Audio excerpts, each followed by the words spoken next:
médica, então é um tema que tem a questão médica, jurídica, filosófica, religiosa, e sempre é um tema muito debatido, faz parte das discussões agora das novas modificações do nosso Código Penal. Então é bom que tenhamos uma visão ampla do assunto, não só do ponto de vista religioso, que todos nós que aqui estamos já temos um conceito, mas ter principalmente um embasamento filosófico, ético e científico, que são as diretrizes para que nós tenhamos um posicionamento favorável ou não a determinado procedimento. Pode passar. É do lado. Foi não? Clica em cima dele, põe ele em cima dele, e aí você vai passando com a setinha. Fixa a setinha. Isso. Ele está voluntarioso. Então, vamos começar com a etimologia da palavra, tá? Etimologia. Então, eu quer dizer bom e thanatos quer dizer morte. Então, quer dizer boa morte. No dicionário Aurélio, fala que é uma morte serena ou a prática pela qual se busca abreviar sem dor ou sofrimento a vida de um doente reconhecidamente incurável. Aqui nós temos Hipócrates, 400 a.C., lá naquele juramento, que geralmente o juramento ele nunca vem na íntegra, mas isso aqui faz parte do juramento. A ninguém darei para agradar remédio mortal, nem conselho que induza à perdição. Nós temos aqui historicamente os gestos dos Césares no círculo, quando eles faziam assim, era para induzir aqueles que estavam em combatente à eutanásia do que estava agonizante. Introduzida em 1605 pelo político e filósofo inglês Bacon, seria o ofício do médico conduzir a uma morte doce e suave. Então, esse termo como prática institucionalizada a partir de 1605. Temos os relatos, a questão quando Jesus estava chegando ao Calvário, que aí teria as mais cruciantes suplícios, deram-lhe de beber, antes de pregá-lo na cruz, uma bebida, que essa bebida ela tinha uma mistura que induzia a pessoa à morte mais acelerada, e Jesus recusou a ingestão.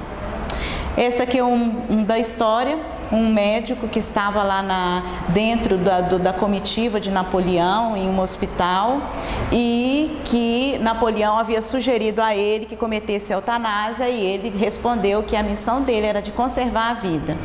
O outro caso, que é um caso muito tocante, que está descrito, é desse médico francês que tinha uma filha cometida de difteria, e ele debalde se debruçou no tratamento e não conseguiu, e ele optou pela eutanásia. Enquanto ele estava no velório, ele recebeu justamente a carta do amigo Pasteur, dizendo que já tinha sido descoberta um tratamento eficaz. Próximo. Pronto. Então, aqui nós temos a classificação: eutanásia passiva ou negativa, ativa ou positiva, e a distanásia. É importante que nós tenhamos isso em mente, porque todas as três coisas são pejorativas, são piores para o paciente e para a conduta médica. A passiva ou negativa é quando se deixa ou se interrompe um tratamento que sustentaria a vida. Então, aqui convém que nós colocamos o seguinte: tratamento e cuidado. O que é tratamento? A pessoa tem uma infecção, o tratamento é o antibiótico. A pessoa tem uma dificuldade para digerir e ingerir alimento, o tratamento é a passagem de uma sonda para administração de alimento. Isso é tratamento. Cuidado. Cuidado é evitar escaras, evitar a dor, dar para aquela pessoa o conforto e assistência. É diferente. Uma coisa não quer dizer outra, que às vezes isso é muito misturado aí na semântica. Eutanásia ativa ou positiva é quando se tem um comportamento ativo, se promove a morte, ou seja, uma injeção letal, uma administração de qualquer coisa que vá levar ao óbito. A distanásia é quando se utiliza ao máximo os recursos terapêuticos com o objetivo de prolongamento da vida o máximo possível.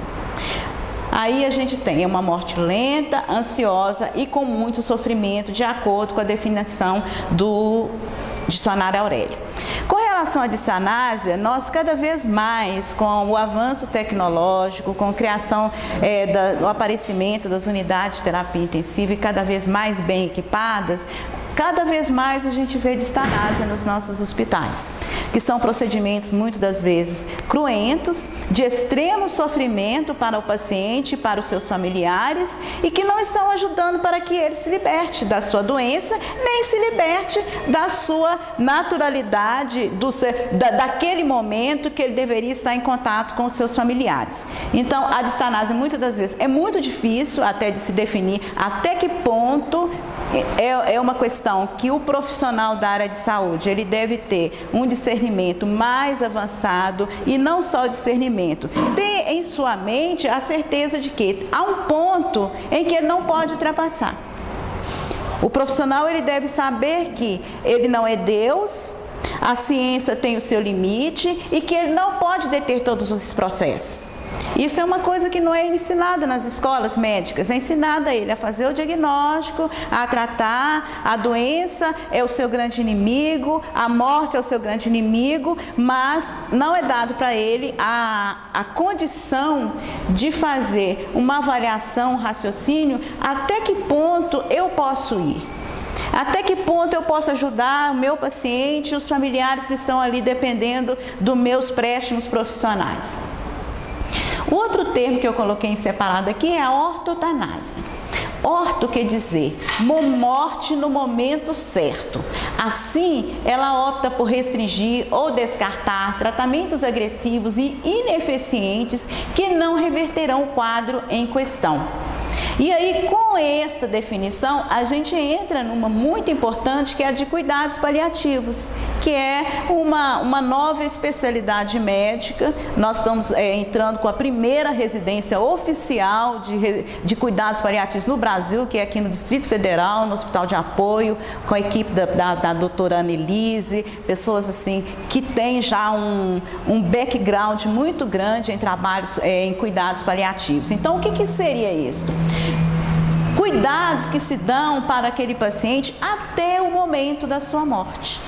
E de acordo com a Organização Mundial de Saúde, o controle da dor e outros sintomas e cuidados de origem psicológica, social e espiritual.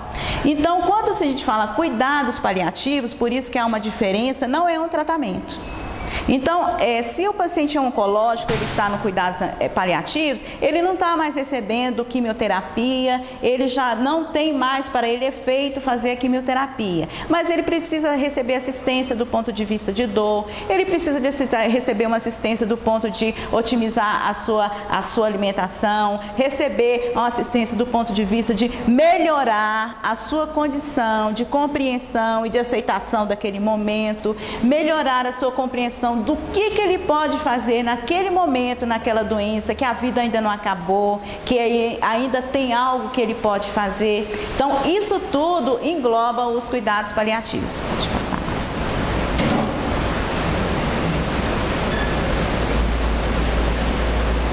É dificilzinho, né? Então, agora nós vamos começar a ver com relação à eutanásia e o espiritismo. Então, para que nós falemos deste termo e compreendamos, é necessário que nós tenhamos o conceito básico, que é o conceito tríplice da nossa Constituição, da maneira mais simples, que é corpo físico, o envoltório fluídico do espírito, que seria o perispírito, e o espírito, que é a sede da inteligência e a consciência plena. Este é o nosso ponto de partida. Porque quando nós temos a consciência de que nós somos algo além da matéria, nós precisaremos de tratar de maneira diferente os episódios do morrer, os episódios do adoecer.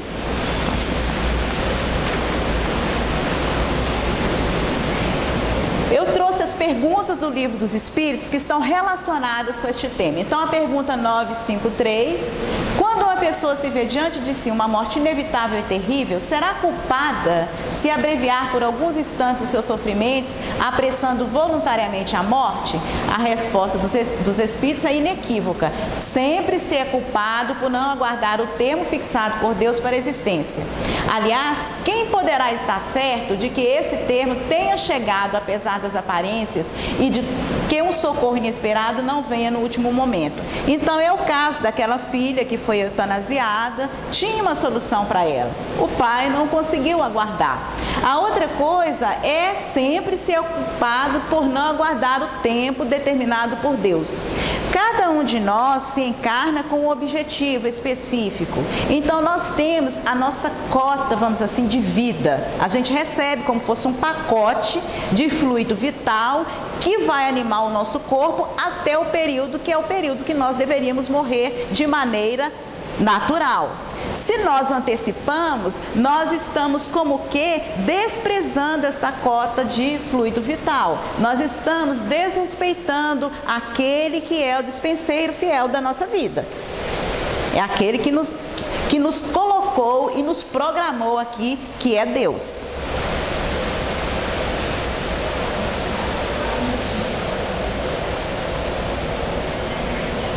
Na 953A, compreende-se que, nas circunstâncias habituais, o suicídio seja condenável, mas figuramos o caso em que a morte é inevitável e que a vida só é abreviada por uns instantes. É sempre uma falta de resignação e de submissão à vontade do Criador? Neste caso, quais as consequências do tal ato? Aí é interessante isso aqui. Como sempre, de acordo com as circunstâncias, uma expiação proporcional à gravidade da falta. Então, assim, não existem atenuantes. Por mais difícil que seja a situação para que nós a aceitamos, por mais que aquele sofrimento seja, a gente acha que seja extremo para o doente, para a família, não nos compete julgar. Se aquela pessoa está naquela situação, motivos o há. Um minuto de reflexão para um doente em um leito de UTI ou no leito na sua própria residência pode servir para aquela pessoa mais do que os 50 anos ou mais que ela tenha vivido. É naquele momento em que ela tem os liames carnais mais frágeis e aí o espírito está mais relaxado, está mais livre, que ela consegue analisar com maior clareza, com maior discernimento, tudo aquilo que é importante para ela. Quando ela está mais susceptível até a ouvir todos aqueles conselhos que talvez ela tenha negligenciado durante toda a sua vida, que foram dados pelos seus amigos espirituais. Trouxe aqui do Evangelho, para a gente ver como que determinados temas, eles são tratados de forma certa e sem rodeios na codificação. Então está no Livro dos Espíritos, está no Evangelho segundo o Espiritismo. Então é no capítulo 5º, e o que é o capítulo 5º? Bem-aventurados aflitos. Não tinha tema melhor. Então é o último item, é o único capítulo que tem itens com perguntas. É o único capítulo do Evangelho. Então a pergunta é essa: um homem agonizante, vítima de cruéis sofrimentos, etc, etc, é permitido poupar-lhe a vida apressando-lhe o fim? Que direito tem de prejudicar os desígnios de Deus? Quer dizer, que direito nós temos de julgar que aquele sofrimento não é necessário para ele? Pode ele, no último instante, retirá-lo do fundo do fosso. Quer dizer, no último instante, pode acontecer que aquela pessoa saia daquele sofrimento. Nós não o sabemos. A ciência jamais se enganou nas suas previsões? Isso tudo está escrito na resposta lá do Evangelho. Ocorre no último suspiro o agonizante recobrar sua consciência quando faz reflexões importantes. Pode passar assim. Aqui é uma coisa muito interessante. Na medicina tradicional chinesa tem um ensinamento que é o seguinte: todos nós nascemos e nós temos uma cota de energia que nós chamamos aqui de fluido vital e eles chamam de Qi. E esse Qi eles chamam de essência. E a partir do momento em que nós vamos envelhecemos, adoecemos, nós temos os desgastes naturais da vida, nós vamos perdendo essa cota de Qi até chegar ao ponto que esse Qi se esvai, aí nós chegamos à nossa morte. E na medicina tradicional chinesa eles descrevem uma coisa muito interessante, que é a melhora da morte.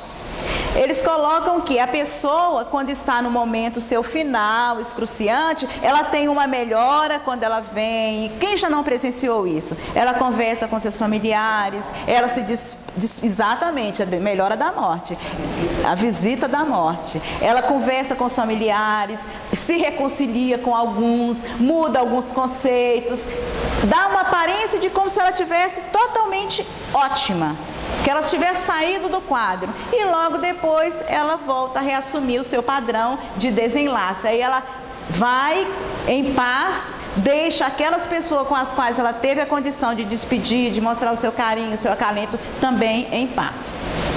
Os exemplos que eu trouxe, esse aqui é do Weimar Oliveira, ele foi presidente da Associação Brasileira de Magistrados Espíritas, ele é goiano.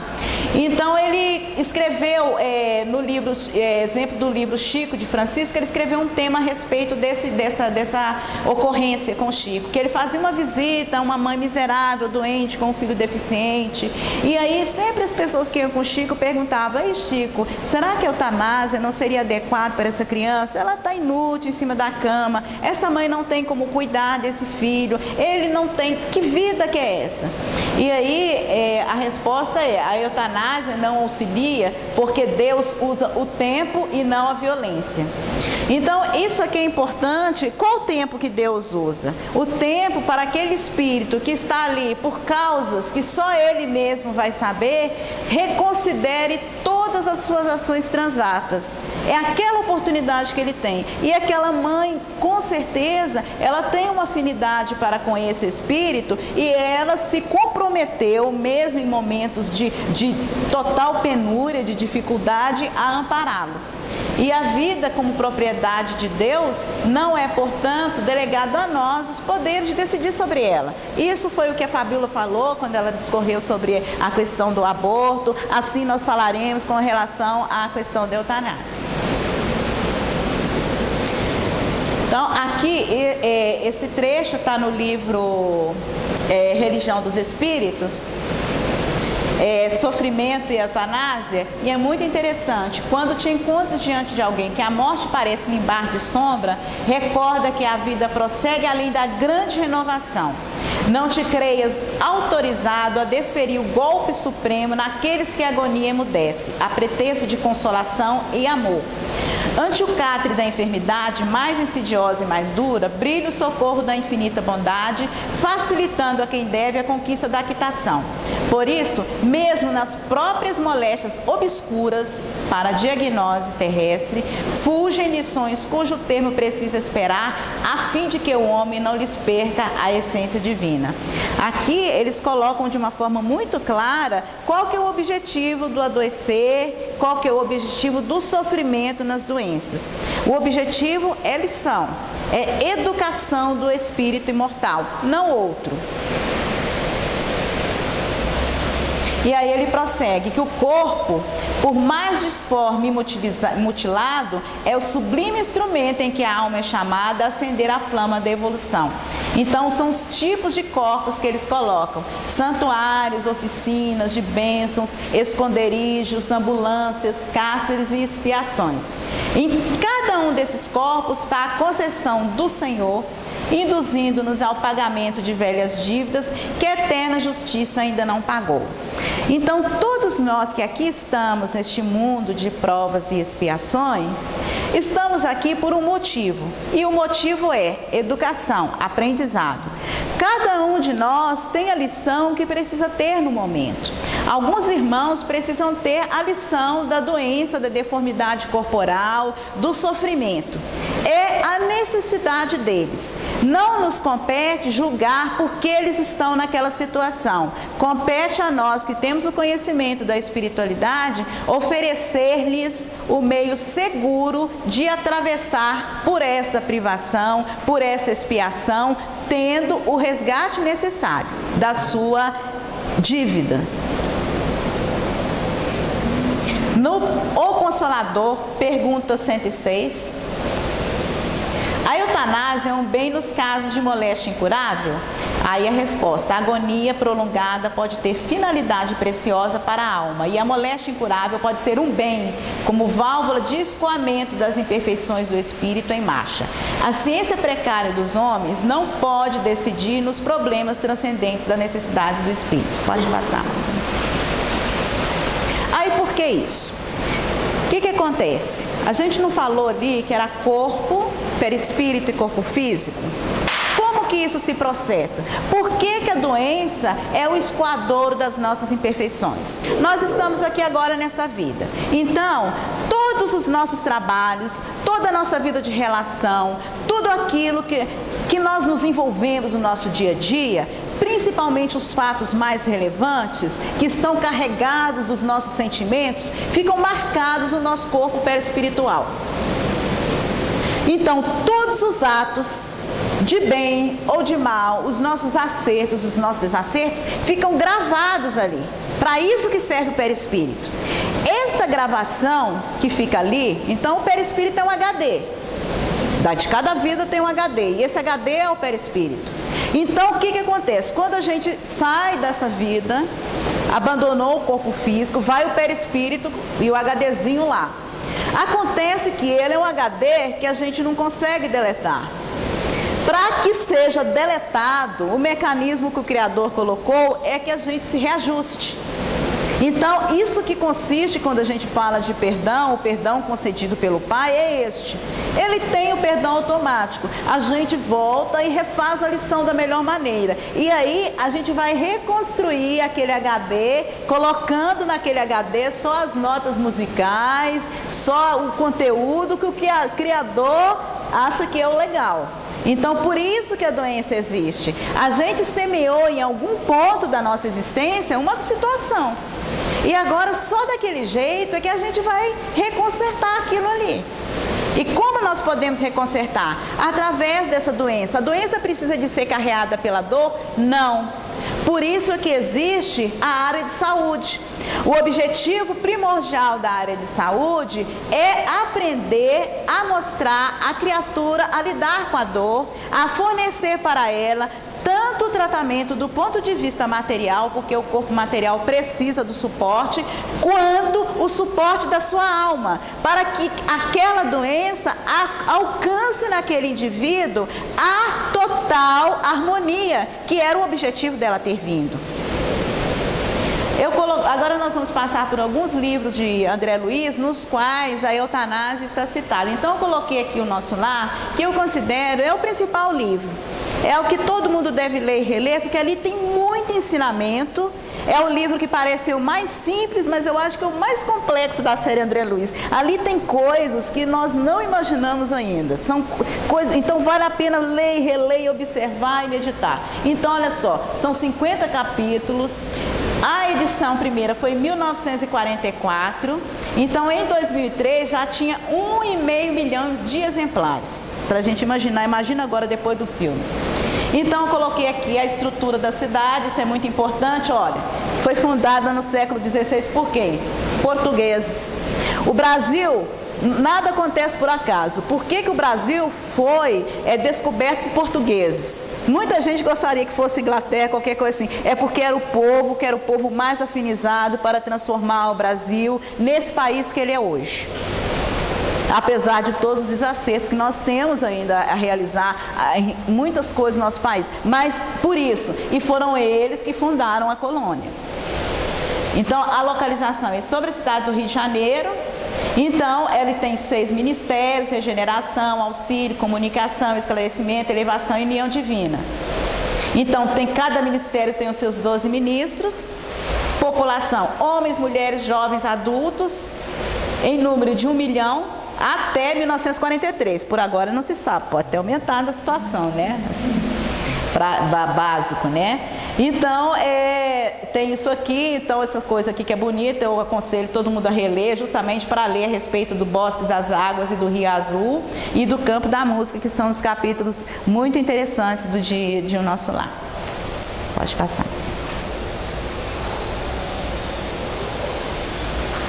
Só clicar em cima da setinha que está lá. Então, nesse capítulo 30 é onde trata herança e eutanásia. Pode passar, que é uma disputa entre familiares por herança. Então, o que acontece? Paulina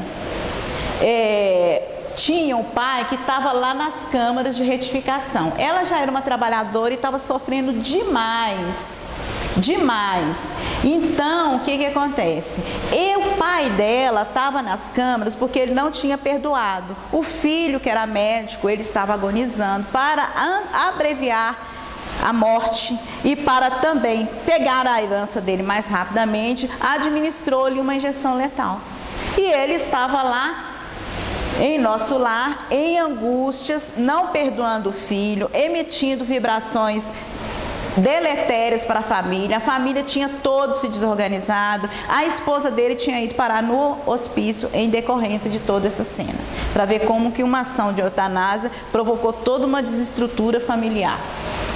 O outro livro é Obreiros da Vida Eterna, e esse aqui é muito interessante, que esse livro, ele trata sobre desencarnações.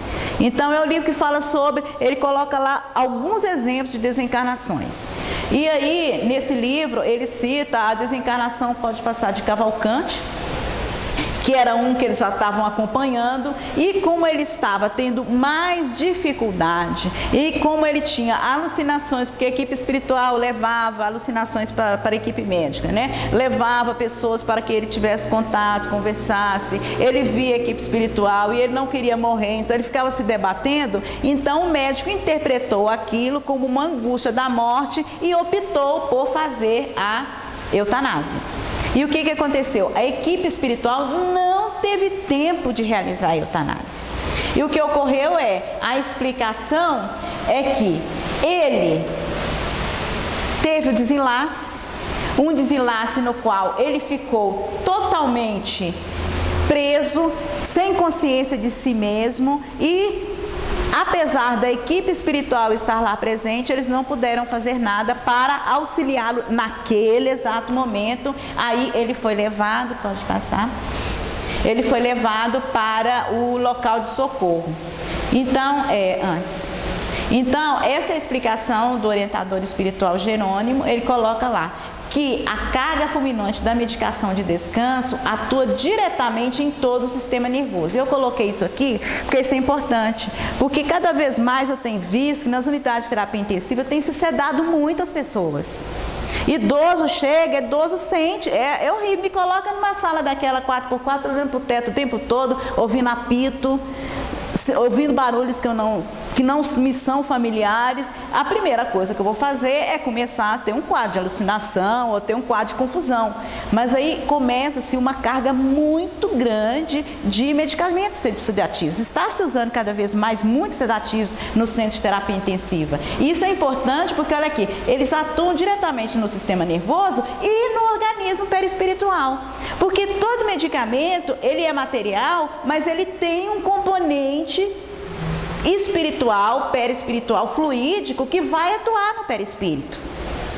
E esse medicamento atuando no perispírito em demasia, ele pode prejudicar aquela pessoa. Então, olha só, ele permanece agora colado a trilhões de células neutralizadas, dormente, invadindo ele mesmo de estranho torpor que o impossibilita de dar qualquer resposta nesse esforço. Provavelmente só poderemos libertá-lo depois de decorridos mais de 12 horas. Quer dizer, ele ficou colado ao corpo físico, porque ele estava anestesiado total, então anestesiou o corpo físico, anestesiou o espírito, o desprendimento não poderia ser feito pela equipe espiritual. Prontinho. O outro livro é No Sexo e Destino. E no Sexo e Destino, o que o André Luiz fala, pode passar, é que ele coloca lá a necessidade de nós termos sempre essa ideia, né, de que aquela pessoa que está no leito de morte, a primeira coisa que vem até nós é isso. Por quê? Nós temos a formatação da sociedade de que é útil o corpo da Gisele Bündchen, a pessoa depois de 30 anos, porque você vai ficando velho, a sociedade não presta mais. Para que serve velho? Né? Então, esse é o padrão da sociedade hedonista. Tudo aquilo que tem uma estética programada de uso.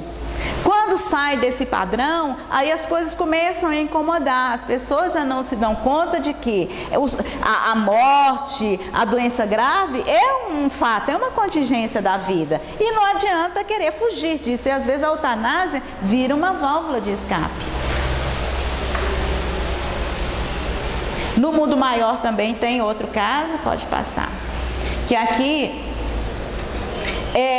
eles falando justamente o seguinte, nesse caso, é quando eles vão prestar o auxílio a uma criança em uma condição muito ruim, que está lá com a mãe em condições também muito assim, deficientes do ponto de vista social, e a equipe espiritual vai lá para dar força, mesmo para aquela criança ela não tenha nenhum decesso, para que aquela mãe tenha a condição de cuidar dela de forma adequada. E aí ele coloca assim, trata do esforço da espiritualidade para impedir processo de loucura. Então o espírito, ele coloca lá, ele não retrocede. Então mesmo quando a gente tem um espírito naquela forma horrorosa, um corpo deformado, qualquer coisa, ali tem um espírito por completo, é só o exterior. Então para que nós atentemos a ver sempre além daquilo que nos é mostrado diante da face corporal. Esse capítulo do mundo maior. Então aqui do coma, aí eu coloquei isso aqui porque é uma coisa interessante, porque o coma também gera muitas dúvidas para as pessoas em gerais. Então tem 3 tipos de pessoas, 3 tipos de situações. Aqueles que estão apegados, então eles vão ficar lá grudadinhos. Então em coma é igual gente que dorme e não se liberta, fica grudado ao corpo porque não tem ainda a noção da sua dimensão espiritual. O outro são aqueles que estão ligados, mas ficam livres. Eles estão em coma, mas aí eles assumem a vida espiritual durante o coma. O estado de coma, ele tem a liberdade como se estivesse num sono. E aí, para que tenha um auxílio do plano espiritual, o que acontece? Aquelas pessoas que não estão no processo, familiares, amigos, equipe médica, etc., com o auxílio da prece, conversar com aquela pessoa em coma, deve-se conversar com a pessoa em coma, porque ela está ouvindo, certo? E cooperando no trabalho do bem, direcionando aos familiares o melhor. Então assim, quem é familiar, quem é amigo, vai lá, reza para ele, para o familiar e para a equipe médica. O médico reza para si, para os familiares e para o paciente. Isso aí é que deve ser a conduta. Isso foi uma resposta do Chico naquele plantão de respostas. Então, outra resposta de Chico. Qual a postura que se deve ter perante a eutanásia? Estando o corpo físico sendo mantido pelos instrumentos, o espírito continua ligado a ele ou não? Então já está respondido anteriormente por aquelas 2 situações, e aí ele responde: a fuga de uma situação difícil não vai aliviar as causas profundas que a produziram. As situações são valiosas lições para o espírito, e os aparelhos, eles vão manter o perispírito sim, porque eles mantêm o fluxo vital lá, é claro que vão manter, né? E vão superar as desarmonias. Pode seguir. Então aqui eu coloquei uma coisa que é importante justamente com relação a isso, que é a experiência de quase morte. Então, historicamente, começou em 1970 com esse livro Vida Depois da Vida, Dr. Moods, e depois disso teve uma pesquisa também do doutor, que está no próximo slide, do Dr. Pim Van Lommel, um cardiologista, e culminou em 2013 com esse médico cirurgião. Então, o que é importante é que nós temos essa capacidade de nos desprendermos do nosso corpo físico durante o sono, que é o mais comum nosso de todo dia. A EQM, ela vai ocorrer em caso de doenças graves ou a pessoa em coma, que ela tem uma morte momentânea, vamos assim dizer, ela pode estar em estado de coma, e naquele momento ela tem essa experiência que ela tem contato com pessoas conhecidas que já morreram, tem contato com amigos espirituais, e neste contato, ao retornar, ela promoveria algumas modificações na sua vida, e essas modificações seriam para melhor. Isso é o que ocorre na maioria das vezes. Então, os cientistas começaram a ver isso de outra maneira. Então, primeiro foi o Dr. Moody, depois o Dr. Pim Van Lommel, que é um cardiologista que publicou esse trabalho com sobreviventes de parada cardíaca. E ele coloca lá a descrição. Mais recentemente, a gente tem esse médico, esse neurocirurgião de Harvard, que experienciou um fenômeno de quase morte e veio a publicar um livro. Provas do céu, provas da existência do céu. E ele era cético. Ele, quando os pacientes relatavam os episódios, ele negligenciava, não ouvia, dizia que era balela. Então ele se sentiu na obrigação de escrever um livro dizendo que aquilo existe, alertando a equipe médica. E existem vários trabalhos sobre isso atualmente no nosso meio científico. Na Itália tem um pessoal que faz um trabalho, que coloca lá, a Orismara que gosta desse trabalho, coloca lá a pessoa na mesa lá cirúrgica, nos procedimentos, e coloca uns quadros, os quadros ficam muito altos, ninguém sabe. E a pessoa que está lá no procedimento ao ser anestesiada, ela relata os quadros que estão lá. Então é uma forma de mostrar para a comunidade científica que ainda não tem a questão da espiritualidade, que existe algo além da matéria e que esse algo deve ser respeitado.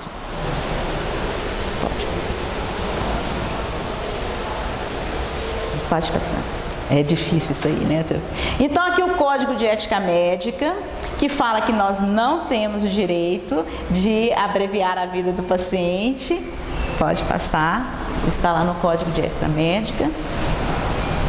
E aqui as resoluções do Conselho Federal de Medicina com respeito à terminalidade da vida. Essas resoluções visam a auxiliar as equipes com relação à questão de transplantes, porque aí muitas pessoas acham que ao se retirar um órgão para transplante está praticando eutanásia. Não, existe consenso médico para isso e o Brasil está muito bem amparado. A equipe de transplante do Brasil é muito boa.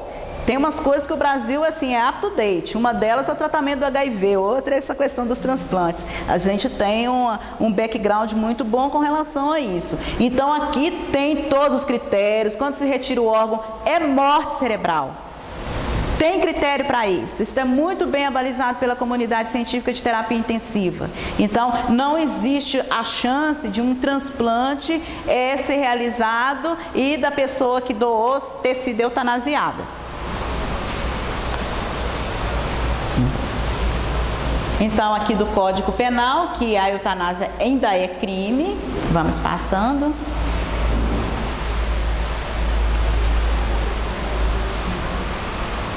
Aí tem... Então, esse aqui pode passar que eu já falei isso aí. Distanásia eu já falei. Pode passar. O que é importante? Lembra que eu fiz uma definição de ortotanásia lá atrás? A ortotanásia seria o termo que a gente usaria, só que a gente não utiliza por quê? Ortotanásia, do ponto de vista jurídico, quer dizer eutanásia passiva.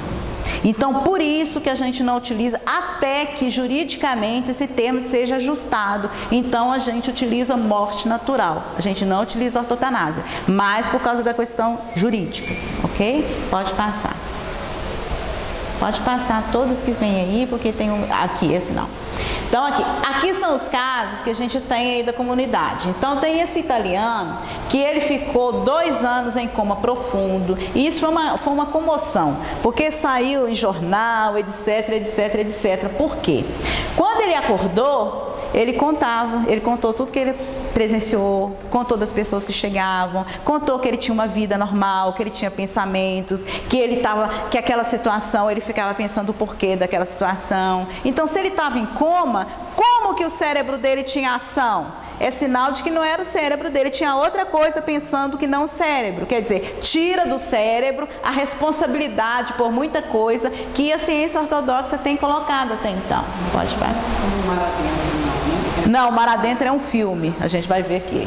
Então tem o caso da Karen, que é uma americana, que chegou em casa e que também entrou em um quadro de perda de consciência chegar em casa após uma festa, ficou em estado vegetativo. Os pais entraram numa luta para poder praticar a eutanásia e olha que interessante, ela foi e ela ficou mesmo assim, de 1976 a 1985, em quadro vegetativo, apesar de terem desligado os aparelhos.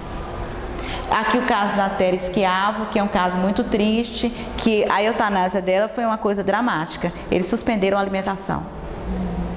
Ela estava bem. Olha aqui, por essa fase você vê que essa pessoa está se conectando, que ela está sentindo, que ela tá viva. E eles suspenderam a alimentação e foi um mecanismo de morte dela, morte de fome. Então são os dois filmes atuais, né, entre aspas, que falam a respeito, que é o Menino de Ouro e o Mar Adentro. Eles têm essa temática da eutanásia, todos dois. E por isso que eles foram a Oscar e ganharam, né? Você vê como é que a nossa sociedade ainda está longe de... Então, o que é morrer dignamente? Sem dor, sem sofrimento e na hora certa. Na presença de uma pessoa de estima, morrer onde queira morrer, com a família, por exemplo, com apoio psicológico, religioso, não ser abandonado e participar da decisão dos seus cuidados. Então, a morte digna é isso. É o que todos nós temos de direito a ela. Pode passar. Trago aqui a lembrança da doutora Elizabeth Kubler-Ross, que tem vários livros a respeito do morrer. Então, assim, é uma literatura que todos nós da área de saúde devemos ter para... Tem o Roda da Vida, que é muito bonito, que ela fala o relato da luta, da dificuldade dela de começar a fazer esse trabalho com os pacientes terminais, o quanto que ela foi. Porque quando a gente começa a fazer isso, a primeira coisa que acontece é as pedras rolarem, entendeu? Que aí fala assim, fulano é um ingênuo, fulano é um besta. Então, assim, então a gente não pode ter medo de ouvir essas coisas. Deixa falar, é melhor assim, entendeu? E a gente seguir, que foi o que ela passou, teve que passar por isso. Pode entrar com as flores, são bem-vindas. Então aqui o doutor, a foto do doutor Eben, pode passar. E ele fala, né, interessante que ele fala, né, não tem conceito de braço e perna, quer dizer, ele teve a dimensão espiritual e descreveu isso. Eu acho que melhor do que isso não tem, né? Então aqui é uma coisa sobre a doação de órgãos. A doutrina espírita não condena, isso aqui é Chico que respondeu no Pinga Fogo, tá certo? Então a doação é um consenso da pessoa que quer doar, da família, e é um ato de amor. Pode passar, Marcinha, que aí era só coisa assim que eu coloquei mais para... Pode passar. Isso aqui são os livros, que eu acho que esses livros são importantes para quem está nessa causa, né, de avaliação da espiritualidade, quem é da área de saúde, é o livro do Dr. Harold Connick. Então, a Carta de Princípios do Brasil é tudo isso que a gente está falando. A gente é contrário à eutanásia, somos contrários à distanásia, pode passar, que a gente já discorreu. Morte natural, que é a desencarnação no tempo certo, alívio de dores, sem prolongamento abusivo e aplicação de meios inapropriados que imporiam sofrimentos adicionais. Contrários a qualquer método de suicídio assistido, porque atualmente é a moda na Europa e já tem muita gente que já está migrando, os velhinhos. A Suécia vai ficar sem, Suécia, Finlândia, aqueles países lá de cima, que os velhos estão saindo de lá porque se eles ficarem velhinhos no negócio, eles são eutanasiados. Isso já faz parte, então, ele já foge. Então, se a pessoa foge é porque ela não quer, gente. Não é verdade? É porque esse negócio não está certo, imagina. Que se eu achasse correto a eutanásia, eu não ia fugir. Então, assim, eles querem viver e estão certos. Não é verdade? Imagina. Diga. Eu estava trabalhando com o pessoal do ético sobre a lei da justiça, amor e caridade. E eu achei muito interessante, que eu prestei atenção numa coisa que eu não tinha prestado, que é exatamente a legalização de coisas que não são da lei de Deus, que são para ajustar o nosso desejo, sabe? E eu acho que isso aí tem muito a ver. As pessoas, igual o caso lá, com certeza eles não estão eutanasiando velhinho por conta própria, a lei deve estar permitindo. Claro. Então, como que a gente fere a lei de uma forma tão brutal, né, sem critério, sem ética, sem nada, e assim, promovendo, concordando com atitudes que são contrárias. E nós espíritas embarcamos nisso. Muitos espíritas ainda estão com ideias equivocadas. Mas com outras. Exato, outras coisas de modismo, porque a sociedade ela é utilitarista, hedonista, então assim, acaba fazendo permeio o pensamento de todos e a gente esquece muitas das vezes. Às vezes a gente vê, mesmo o fato de você ler André Luiz, de você ler a codificação, não te espiritualiza. Então, a espiritualização, ela é decorrente de um esforço, de um trabalho. O conhecimento é uma coisa, porque absorver o que Kardec colocou, absorver o que Chico colocou na sua obra e colocar aquilo no seu dia a dia é dramático. Porque tem consequências, né? A gente sabe disso. Então, por isso que ainda... Mas são ajustes que eu creio que, assim, aos poucos, a sociedade ela vai chegar num ponto de dor tão grande que ela vai ter que ceder. Ainda não chegou. A gente acha que já chegou, mas não chegou. Mas a gente está caminhando para chegar à dor e da gente compreender a necessidade de modificar a maioria dos nossos atos. A gente está chegando... Eu vejo isso de uma forma positiva. Então aqui a AME Brasil tem, assim, acha fundamental a expansão do termo cuidados paliativos, isso em tudo. É o paciente renal, é o paciente cardiopata grave, é o paciente pneumopata grave, tudo isso entra, que são doenças graves, crônicas e que precisam de uma assistência espiritual para que essas pessoas possam morrer em condição de tranquilidade. É o básico.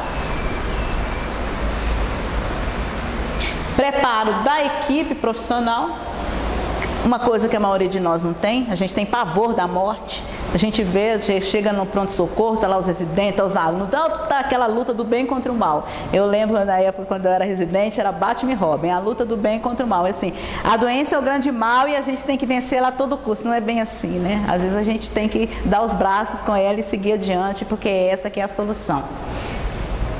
Pode passar, Marcinha. Então, aqui é o que a doutora Marlene diz, que a gente vive o apogeu da era materialista e hedonista na face da Terra. O corpo é coisa que se descarta, quando não apresenta a propalada qualidade de vida. Todo mundo hoje em dia fala em qualidade de vida. E o que é qualidade de vida? Às vezes o pessoal acha que qualidade de vida é você ter o carro do ano, você ter todo o conforto que você precisa, a qualidade de vida dessas pessoas. Mas eu não vi em um momento falar qualidade de vida é eu aprender a perdoar, aprender a compreender o meu próximo. É isso que é qualidade de vida. Quer dizer, o conceito, há uma necessidade de reestruturação de valores da sociedade. Simples, simples assim. Prontinho, eu acho que já acabou, que o restante... Aí ela coloca para o médico espírito paradinha, porém é outro. Então isso aí foi publicado na Revista Espírita, na Folha Espírita de 2005. Opa! Na Folha Espírita 2005. Eu trouxe esse quadro que eu achei lindo, é um quadro de Picasso, que o título dele é Ciência e Caridade. Então aqui tem uma senhora moribunda, o médico ali atencioso, cuidando dela, aí tem uma freira já cuidando do órfãozinho e a cara piedosa, a cara dessa mulher de piedade. Estou mostrando, né, que assim, as coisas podem andar em sintonia, em sincronia. Prontinho, eu acho que agora acabou. E é isso aí. Queria agradecer a vocês pela atenção. Eu cronometrei aqui 1 hora, aqui gravadinho, para poder dar tempo, se alguém quiser perguntar alguma coisa, tá bom? Estamos aí. Obrigada.